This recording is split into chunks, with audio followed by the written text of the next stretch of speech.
Afghan forces ने पाक Afghan border पर अंगूर अड्डा, बाजोड़, कुरम, दीर, चित्राल और बाराम शाह के मकामात पर बिला इश्तियाल फायरिंग की।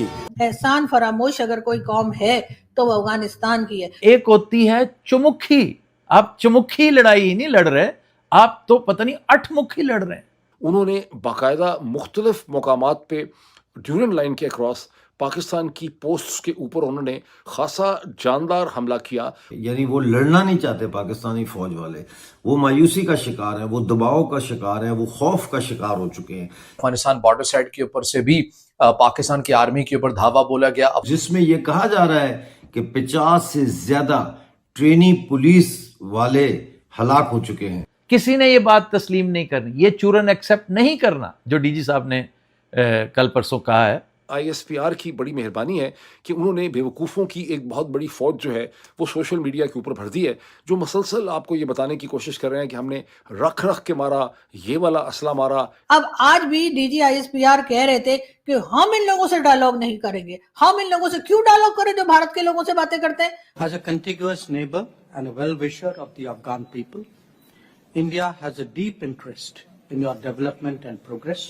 तो बातों ही बातों में जयशंकर साहब ने बोल दिया कि मुताकी साहब, हम आपका और आपकी पूरी डेलीगेशन का स्वागत करते हैं और करें भी क्यों ना, बिकॉज आखिरकार अफगानिस्तान जो है वो इंडिया का एक कंटिग्युअस नेबर है। क्योंकि उसको तो बनी बनाई मुक्ति बानी मिल रही है, उसको तो बना बनाया दिसंबर 1971 वाला माहौल मिल रहा है। दोस्तों, अफगानिस्तान को इतना कॉन्फिडेंस मिला कि उन्होंने इंडिया का तो समर्थन किया ही किया, पाकिस्तान की निंदा भी करी। अफगानिस्तान और हिंदुस्तान के दरमियान में इशू हुई है तो मैंने फिर एक्चुअल स्टेटमेंट भी जाके देखी, वहाँ लिखा है इन state of Jammu and Kashmir comma India. आने वाले दिनों में ये ऐन मुमकिन है कि हिंदुस्तान, चीन और रशिया अफगान तालिबान को बेहतर असलाह देने लग जाएं, उनको मिलिट्री ट्रेनिंग देने लग जाएं, और ये एक अजीबो गरीब किस्म की सूरत हाल जो है हमारे यहाँ डेवलप हो रही है। कि इस्टेब्लिशमेंट की अहलियत का आलम जो हमें नजर आता है कम से कम वो ये है कि एक होती है चुमुखी, आप चुमुखी लड़ाई ही नहीं लड़ रहे, आप तो पता नहीं अठमुखी लड़ रहे हैं। कोई रास्ता, कोई तरफ, कोई डायमेंशन, कोई समत ऐसी नहीं थी जहां आपने दुश्मन साजी नहीं की, बल्कि फैक्ट्रियां लगा रखी हैं दुश्मन बनाने की। आपने BLA को और उस जैसी बेशुमार तंजीमों को पहले पनपने दिया, आपकी नाक तले सब कुछ होता रहा। ये किसी से ढकी छुपी बात नहीं है, उस वक्त आपको कंट्रोल करना चाहिए था। बात अहलियत की हो रही है, कई सालों से ये सिलसिला चलता है। फिर आपने TTP वाला सिलसिला एक बर्दाश्त किया जो कि नहीं करना चाहिए था। वो कहते हैं ना, nip the evil in the bud, इसको बहुत पहले आपको खत्म करना चाहिए था, क्योंकि जिम्मेदारी आपकी है। किसी ने ये बात तस्लीम नहीं करनी, ये चूरन एक्सेप्ट नहीं करना जो डीजी साहब ने कल परसों कहा है। लेकिन ये सब के सब दुश्मन है, सब ने अपना अपना महाज खोल रखा है और आप घर बैठे बसोर रहे हैं। अफगानिस्तान जो आपकी मोस्ट फेवरेट गवर्नमेंट थी, जिसको लाने में, बिठाने में, चालू करने में आपका बड़ा रोल था, जिसके एवज आपने बहुत बड़ी कुर्बानियां दी, बड़ी बड़ी गालियां सुनी, वो हुकूमत आज आपकी हवा को तलवारें मार रही है।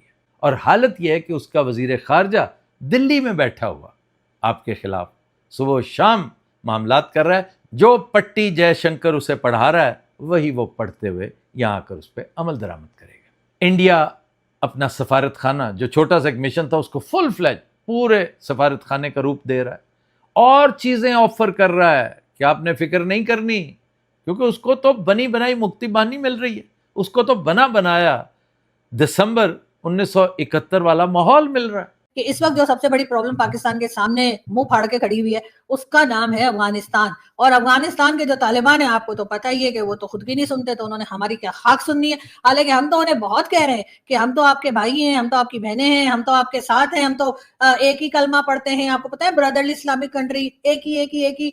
तो हमने आपकी गवर्नमेंट बनाई थी, वो भी भूल गए। एहसान फरामोश अगर कोई कौम है तो वो अफगानिस्तान की है। यानी हमने उनके इतने ज्यादा रेफ्यूजीज अपने पाकिस्तान में रखे। ये और बात है कि उसके लिए हमें अमेरिका से और कई दूसरे नेशन से हमें पैसा मिल रहा था।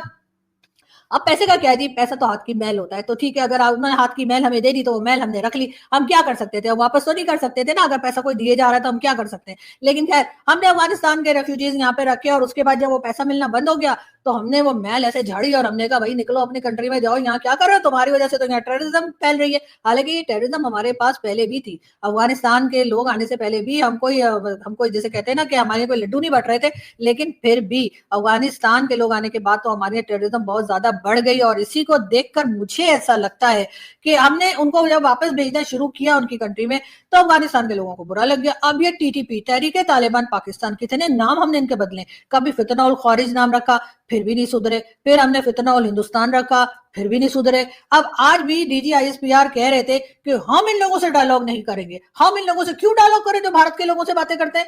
मतलब कमाल हो गया सर। मुझे नहीं पता कि मतलब आप किस किस्म की बातें कर रहे हैं। और दूसरी तरफ ये भी कहा हम जी अफगानिस्तान से भी बात नहीं करेंगे क्योंकि अफगानिस्तान जो है वो अपनी जमीन इस्तेमाल करने दे रहे हैं पाकिस्तान के खिलाफ और सारे अटैक जो है वो अफगानिस्तान की जमीन से हो रहे हैं। तो सर वो 20 साल जो हमने जमीन इस्तेमाल होने दी थी और यहाँ से जो अफगानिस्तान के ऊपर अटैक कर रहा था अमेरिका, मतलब हद हो गई। यानी ये बात, यानी जिसे कहते हैं ना, आपके साथ कोई किसी तरीके से गलत तरीके से बात करे, आपके साथ जो सलूक करे, अगर पलट कर आप वही करे तो दूसरे लोग नाराज हो जाते हैं। अरे ऐसे कैसे आपने हमको बोल दिया? अरे जब आपने बोला था तब क्या था? तो अब जी अब हो ये रहा है कि अफगानिस्तान पहुंच गया है भारत के पास और मोदी जी को तो अल्लाह मौका दे। यानी जो पाकिस्तान के साथ जिसका 36 का आंकड़ा होता है मोदी जी उसको खाने पे बुला लेते हैं। तो जी अब मोदी जी ने जो है वो अफगानिस्तान के फॉरेन मिनिस्टर को बुला लिया है। अब अफगानिस्तान और भारत दोनों मिलकर जो है अब क्या प्लानिंग कर रहे होंगे ये सोचा जा रहा है। पाकिस्तान की जो कह लीजिए जो गवर्नमेंट है या जो मिलिट्री एस्टेब्लिशमेंट है वो तो पहले ही इतने परेशान बैठे हुए थे कि अफगानिस्तान के साथ हमारा झगड़ा चल रहा है। और अब एक नई मुसीबत वो ये कि अफगानिस्तान के लोग जो है या अफगानिस्तान की हुकूमत जो है वो भारत पहुंच चुकी है और भारत के साथ उनका जो है वो कुचिकू चल रहा है। अब उनके साथ कुचिकू चल रहा है तो हमारी तो खैर नहीं है। तो बहरहाल जो लोग भी पाकिस्तान से अगर कोई मुझे देख रहा है, क्योंकि मुझे अक्सर पाकिस्तान से वो लोग देखते हैं जिनको मुझे देखना ही नहीं चाहिए, लेकिन बहरहाल भाई बात सारी ये कि अब अफगानिस्तान जो है ना वो छोड़ेगा नहीं। मैं ये बता दूं आप लोगों को कि एक तरफ पाकिस्तान ने अटैक तो कर दिया अफगानिस्तान के ऊपर, एयर स्ट्राइक कर दिए, तो अब आपने क्या सोचा सरदार बड़ा खुश होगा, शाबाशी देगा? जी नहीं, अब सरदार भी सोच रहा होगा कि अब वो कब एयर स्ट्राइक करता है या वो अब कब अटैक करता है। तो इसका मतलब ये है कि जिसको जो खाना पीना है खा पी लो, जिसको जहां घूमना फिरना है घूम पी लो, कोई पिक्चर रह गई देखने के लिए तो वो भी देख लो, क्योंकि कोई पता नहीं भाई कभी भी टपक सकते हैं। इसलिए कि अफगानिस्तान वाले जो है ना उनका गुस्सा मैंने सुना है बहुत खराब होता है। पठानों को तो वैसे कुछ समझ में नहीं आता, कोई भी बात करो तो गोली चला के जवाब देते हैं।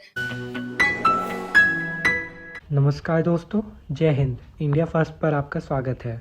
अफ़गान तालिबान की 2021 में सरकार बनने के बाद पहली बार तालिबानी सरकार के मंत्री भारत के 6 दिन के दौरे पे हैं और इसी दौरान पाकिस्तान ने अफ़गानिस्तान के काबुल पे हमला कर दिया, जिसके बाद तालिबान का बहुत ही कड़ा रुख देखा जा सकता है।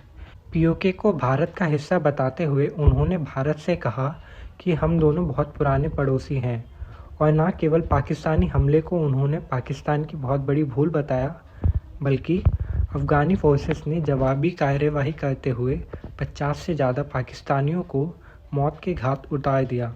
अब पाकिस्तानी खुद बोल रहे हैं कि DG ISPR के फैलाए हुए झूठ में अब कोई नहीं फंसेगा। जय हिंद।